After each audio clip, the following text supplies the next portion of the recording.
Hello everyone, my name is Shivika and I am studying in class 10th। आज के इस video में हम सीबीएसई क्लास 10th मैथमेटिक्स से चैप्टर नंबर 5 अरिथमेटिक प्रोग्रेशन की जो एक्सरसाइज 5.1 है अकॉर्डिंग टू न्यू सिलेबस, उसके फर्स्ट क्वेश्चन को सॉल्व करेंगे। तो आइए शुरू करते हैं। यहाँ पे हमारे पास फर्स्ट क्वेश्चन क्या है एक्सरसाइज 5.1 का, in which of the following situations does the list of numbers involved make an arithmetic progression and why. यहाँ पे हमें कुछ सिचुएशंस दी गई हैं 4 पार्ट में, हमें उन्हें देखना है। वहां पे एक नंबर की लिस्ट फॉर्म होगी यानी कि सीक्वेंस फॉर्म होगा। हमें ये बताना है कि क्या ये एक एपी है, मतलब क्या ये एक अरिथमेटिक प्रोग्रेशन है तो भैया क्यों है, तो वो क्यों जो है वो आप जब पता लगाते रहोगे कि ये एपी है या नहीं उसी में क्लियर हो जाएगा। तो आइए शुरू करते हैं। पहली वाली सिचुएशन क्या है, the taxi fare after each kilometre when the fair is ₹15 for the first kilometre and ₹8 for each additional kilometre. ये इसमें क्या कह रहा है, देखो ये कह रहा है कि जो टैक्सी का फेयर है यानी 1 किलोमीटर के लिए जा रहे हो तो आपको 15 रुपए यहाँ पे देने होंगे। कितने रुपए चार्ज होंगे यहाँ पे, 15 रुपए चार्ज होंगे। चलो इसको लिख देते हैं हम कि भैया taxi fare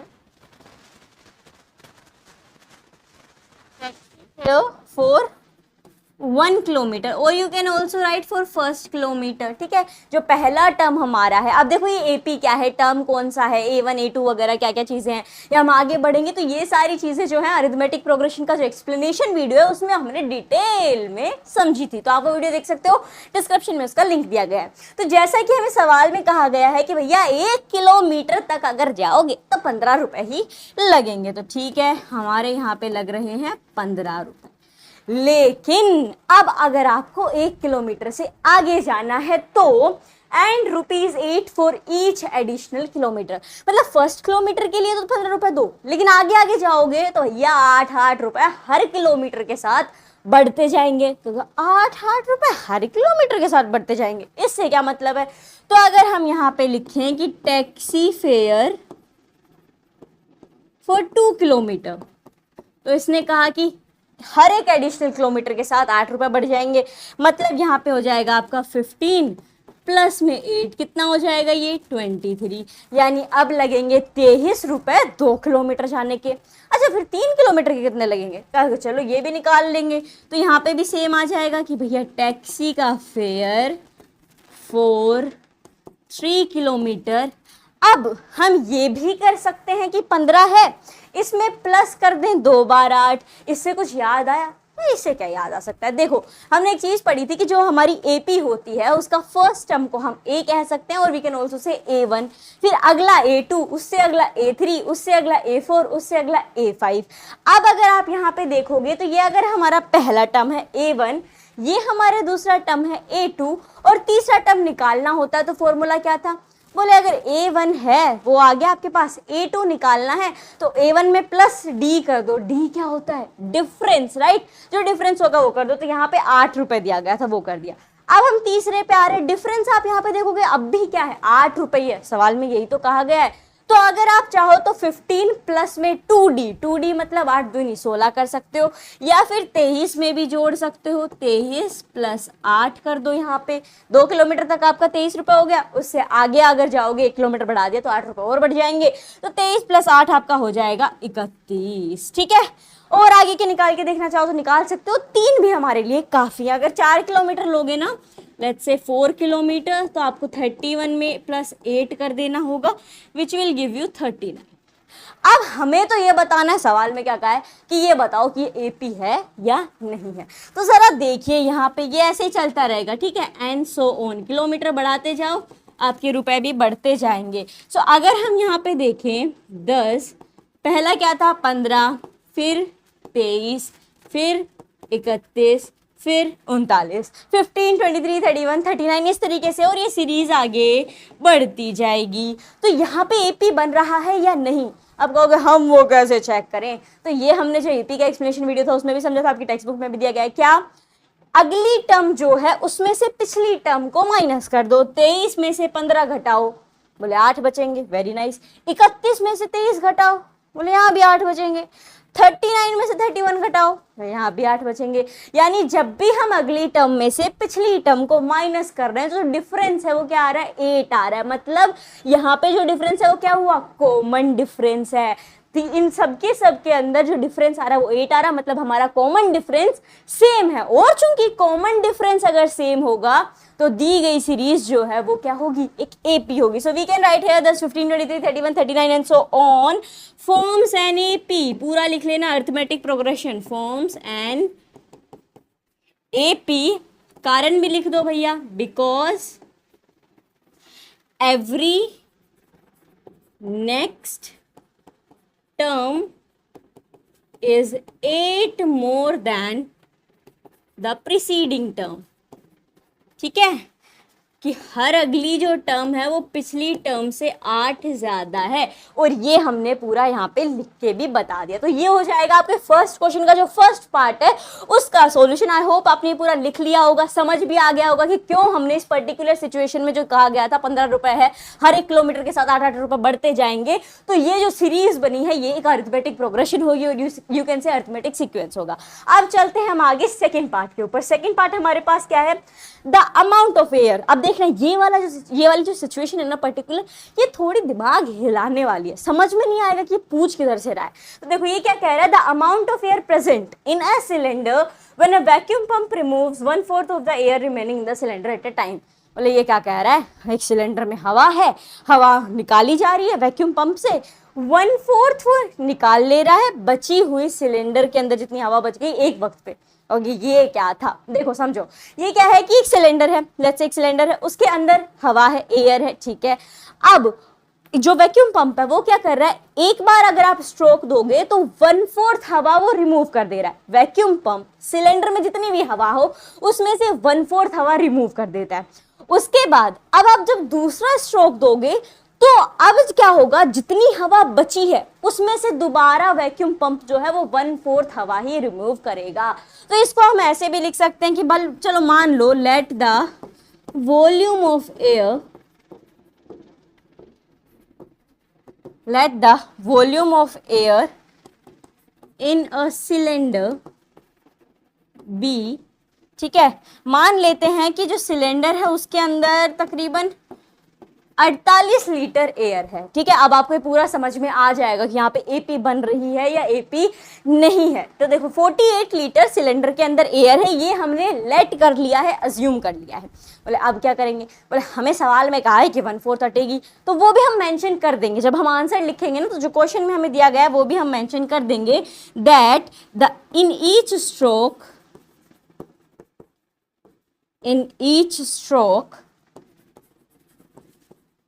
the vacuum pump removes, कितनी हवा निकाल दे रहा है, 1/4 of the air remaining in the cylinder, ठीक है। ये हमने कर दिया मेंशन, जो चीज हमने लेट की थी उसके बाद, remaining in the cylinder at a time. ये एट अ टाइम वर्ड बहुत ज्यादा इंपॉर्टेंट है, इसी का तो पूरा खेल है।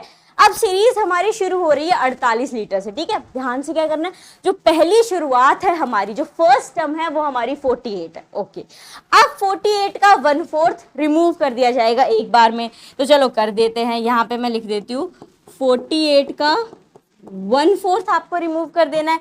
ये सीधा सीधा कट जाएगा, आपके पास बचेगा 4 से ये कट गया, बचा 12। कितना बचा, 12 बचा। मतलब क्या हुआ, 48 लीटर में से 12 लीटर एयर जो है वो निकल चुकी है। तो अब हमारे पास कितनी बच गई, बोले 48 में से माइनस कर दो 12, एग्जैक्टली। सो 48 में से हम माइनस कर देंगे 12, so we are having here 36 litre. अब हमारे पास बच गई 36 लीटर। अब क्या करना है, क्योंकि सेम वो कह तो रहा है 1/4 हवा जाएगी, बिल्कुल सही है, पर यहाँ पे भैया ये गलती मत कर देना कि 1/4 जा रही है सिलेंडर के अंदर, तो 48 लीटर है, तो 48 लीटर में से हम फिर से 1/4 निकाल देंगे, वही 12, फिर 36 आएगा, फिर 36 आएगा, फिर 36 आएगा ना। अब आपको 1/4 लाना है 36 का। ये पहला टर्म 48 लीटर थी, उसकी 1/4 निकाली, 36 बचा। अब 36 लीटर के अंदर से 1/4 जाएगी, फिर माइनस करके जो बचेगा उसमें से वापस 1/4 निकालेंगे, और ये सीरीज ऐसे ही बढ़ती जाएगी। तो चलो अब 36 का भी निकाल लेते हैं। यहाँ पे ले लेते हैं 36 का 1/4, तो ये हो जाएगा 4 9 जा राइट, मतलब 36 में से माइनस कर देंगे हम 9 लीटर हवा चली गई, कितना बच गया 27 बच गया।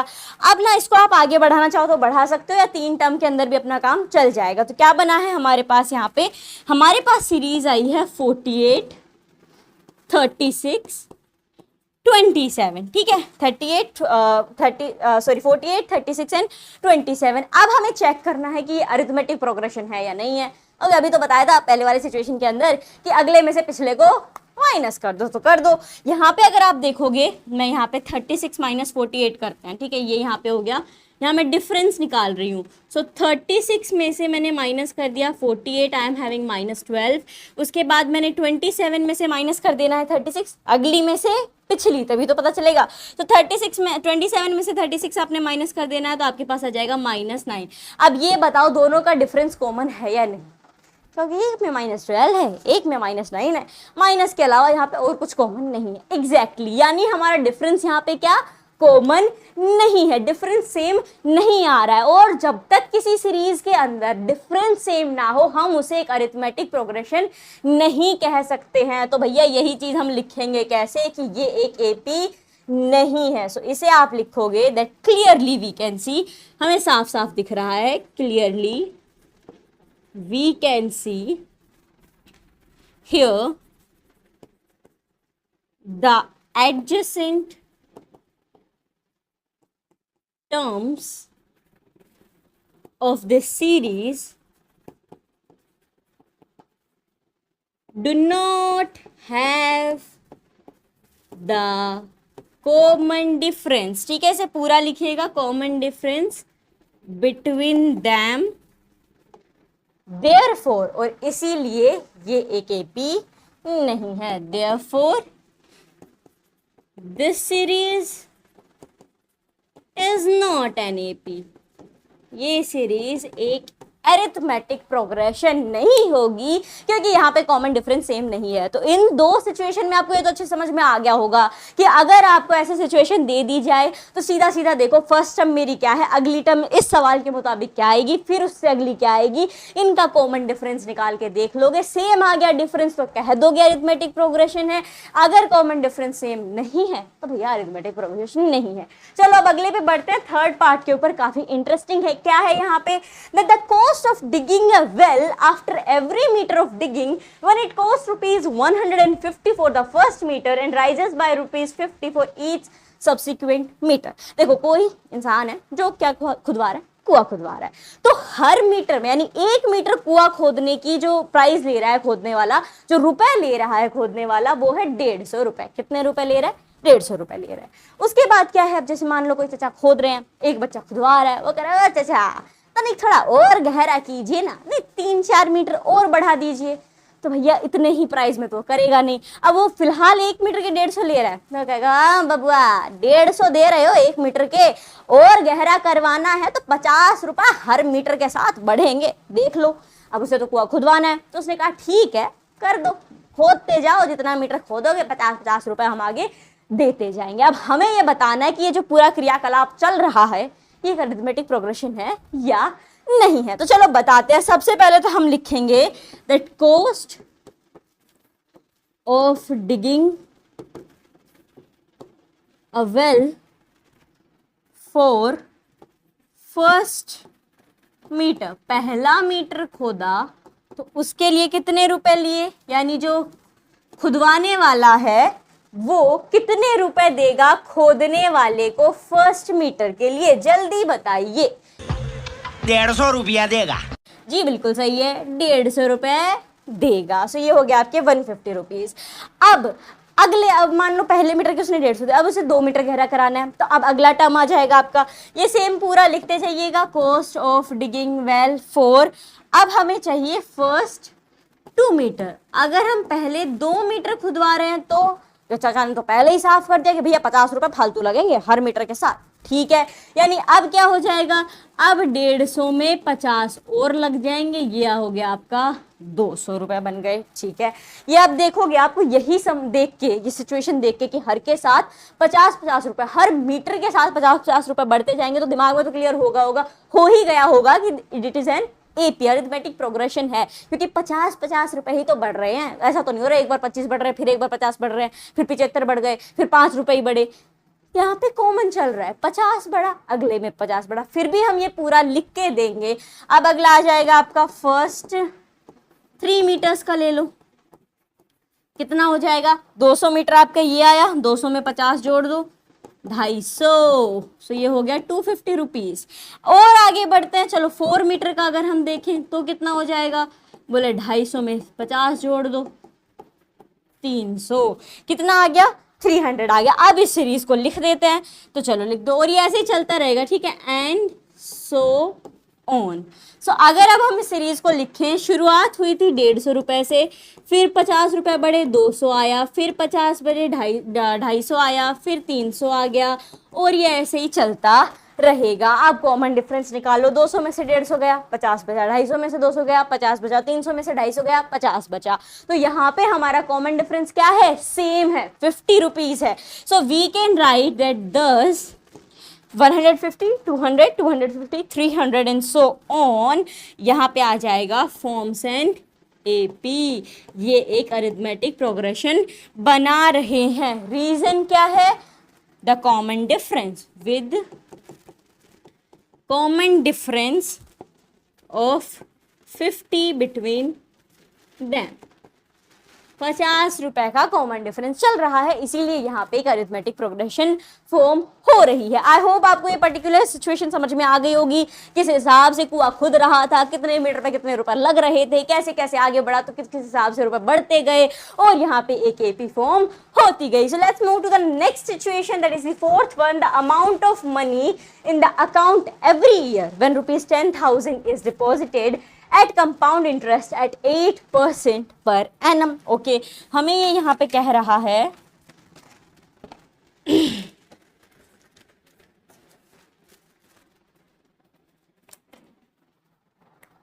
सो फोर्थ हमारे पास क्या है, the amount of money in the account every year when ₹10,000 is deposited at compound interest at 8% per annum. खाते के अंदर है 10,000 रुपए, ठीक है, 10,000 रुपए खाते में डिपॉजिट कर दिए गए हैं, इन पे लग रहा है चक्रवर्ती ब्याज, कंपाउंड इंटरेस्ट, और इंटरेस्ट रेट कितना है, 8%, 8% पर एनम। तो हमें क्या बताना है, इसी हिसाब से ब्याज लगता जाएगा। एक बात बोलूं, ये सवाल देख के अगर आपको कंपाउंड इंटरेस्ट का कॉन्सेप्ट क्लियर, आप इसे देखते ही कह दोगे कि यहाँ पे एपी नहीं होगा। बोले क्यों, देखते ही कैसे कह देंगे कि एपी नहीं होगा, क्योंकि कंपाउंड इंटरेस्ट में क्या होता है, ब्याज के ऊपर यानी इंटरेस्ट के ऊपर इंटरेस्ट लगता है। मान लो 10,000 रुपए डिपॉजिट किए, यहाँ पे 8% लिखे, वो पूरा लिखेंगे भी, पहले इसको समझ लेते हैं कि 10,000 रुपए डिपॉजिट कर दिए, 8% का उस पर इंटरेस्ट रेट हमें मिल रहा है। तो एक साल के हिसाब से देखोगे तो तकरीबन 800 रुपए मिल रहा है यहाँ पे, तो दूसरे जोड़ दो, 10,800 एक साल के हो गए। अब पता है क्या होगा, एपी ये क्यों नहीं है, अब जो अगला यानी अगले साल जो ब्याज है, तो वो ये नहीं होगा कि 10,000 पे वापस से आपको 800 मिलेंगे, ना ना ना मुन्ना। कंपाउंड इंटरेस्ट में, चक्रवर्ती ब्याज में होता है कि अब 10,800 जो एक साल में आपके टोटल रुपए हो गए हैं, अब ब्याज लगेगा उन पूरों पे, यानी 10,800 के ऊपर अब 8% का इंटरेस्ट लगेगा। फिर वो अगले साल जितने हो जाएंगे, वापस से जितने टोटल हो गए, अब उसके ऊपर ब्याज लगेगा, यानी ब्याज पे ब्याज लगता है चक्रवर्ती ब्याज के अंदर, कंपाउंड इंटरेस्ट के अंदर। अब इसी पूरी कहानी को लिख देते हैं। एपी तो ये नहीं है, आपको समझ में आ गया होगा, क्योंकि हर साल अगर आप देखोगे तो प्रिंसिपल अमाउंट जो हमारा मेन अमाउंट है 10,000 रुपए, वो एक फर्स्ट टर्म हो गया।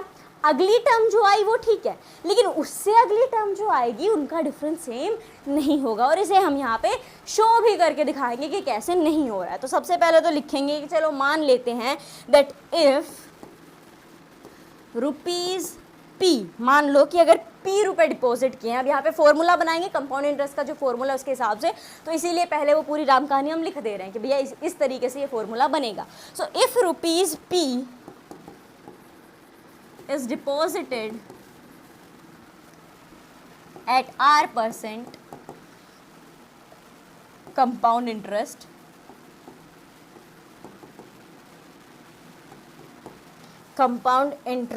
per annum for n years, ठीक है, साल जितने आप बढ़ाते जाओ, n मान गया, एक वेरिएबल ले लिया, जिस हिसाब से क्वेश्चन हो, जिस हिसाब से सिचुएशन हो, जैसे आपकी मर्जी हो उस हिसाब से साल लगा लेंगे। So for n years the amount of money will be, अब देखो अमाउंट ऑफ मनी क्या होगी, ये फॉर्मूला याद रख लीजिएगा, बहुत ही ज़्यादा इम्पोर्टेंट है, आगे भी काम आ जाएगा कंपाउंड इंटरेस्ट के आगे तो, वरना ऐसे भी सवाल आ जाएंगे तो भी। क्या है कि भैया ये तो आपका जितने पैसे आपने डिपॉजिट किए हैं ₹P, तो यहाँ पे आपका 10,000 आ जाएगा। उसके बाद आपको करना है 1 प्लस में क्या करना है, रेट ऑफ इंटरेस्ट, उसके बाद ये ब्रैकेट हो जाएगा बंद और ऊपर आ जाएगा आपका साल, n ईयर्स माना था तो उसका लिख दिया n। सो इस फॉर्मूला के हिसाब से हम निकालेंगे, ये पूरा क्वेश्चन सॉल्व करेंगे कि कितने पैसे पे कितना ब्याज मिल रहा है, उसके आने के बाद अगले पे कितना ब्याज मिलेगा। तो चलिए शुरू करते हैं। यहाँ पे सबसे पहले स्टार्टिंग अमाउंट लिख लें। स्टार्टिंग अमाउंट अपने पास कितना है, जितना डिपॉजिट किया गया है, कितना डिपॉजिटेड है, इट इज़ 10,000 रुपीज़, राइट। तो यहाँ पे मैंने लिख दिया इसे 10,000 रुपये हमारा स्टार्टिंग अमाउंट है। अब हमें तो ये चेक करना है कि एपी बनेगी या नहीं बनेगी, तो हम एक साल का ले लेते हैं, पर एनम के ऊपर लग रहा है इंटरेस्ट। तो आफ्टर 1 ईयर, 1 साल के बाद कितना पैसा मिलेगा, तो चलो यहाँ लिखते हैं आफ्टर 1 ईयर, ठीक है, 1 साल के बाद क्या होगा। सो यहाँ मैं सीधा अमाउंट लिखूंगी, एक साइड में पूरा ये इसके हिसाब से कैलकुलेशन कर लेते हैं। हमारे पास है 10,000 रुपये, 8% का हमारा इंटरेस्ट चल रहा है, फिलहाल हम 1 साल के लिए ही देख रहे हैं, तो ये इतना हो जाएगा। यहाँ पे आप देखोगे एलसीएम लोगे 100 आ जाएगा, ऊपर भी 100 बनेगा, 100 प्लस में 8 कर दोगे तो ये हो जाएगा आपका 108, ठीक है। तो यहाँ पे एक सेकेंड ना, ये हो जाएगा 10,000 प्लस में मैंने यहाँ कर दिया 10,000 इंटू, अब यहाँ पे हो जाएगा 108 अपॉन में 100। Is it clear? इतनी चीज़ें क्लियर है, तो बेसिक सा है एडिशन करने के लिए फ्रैक्शन का, ये हो गया। अब इन 2 ज़ीरो से जनाब इन 2 ज़ीरो को काट दीजिए, अब आपस में इन्हें मल्टीप्लाई कर दो, ये आपका आ गया 108 और 2 ज़ीरो बच गए ना इधर, हाँ 2 ज़ीरो बच गए, तो ये आ गया आपका 10,800 रुपये। 1 साल के बाद 8% के इंटरेस्ट रेट से कंपाउंड इंटरेस्ट लगाते हुए हमारे पास आ जाएंगे 10,800 रुपये। Is it clear? जी बिल्कुल क्लियर। आगे बढ़ें क्योंकि 2 टर्म से तो कॉमन डिफरेंस हम निकालने से रहे, तो अब क्या करें, अगले साल का ले लो, आफ्टर 2 ईयर, 1 ईयर हो गया, अब आफ्टर 2 ईयर ले लेते हैं।